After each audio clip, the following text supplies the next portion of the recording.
Hello, I'm Vidya, your tutor.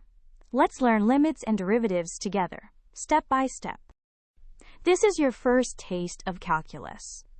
A limit describes where a function heads as the input approaches a value, and the derivative measures how fast the function changes. The limit of f as x approaches a is the value the function gets close to near a, not necessarily its value at a. The limit exists only when the left and right approaches agree. Limits behave nicely. They distribute over sums, products, and quotients.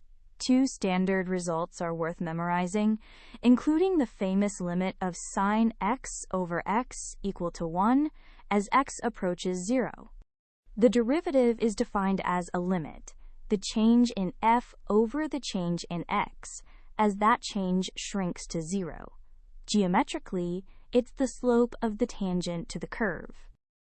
From the definition, we derive quick rules: the power rule, the derivatives of sine and cosine, and the sum, product, and quotient rules for combinations. Find the limit of x squared minus 4 over x minus 2 as x approaches 2. Factor the top, cancel x minus 2, and the limit becomes x plus 2, which at 2 gives 4.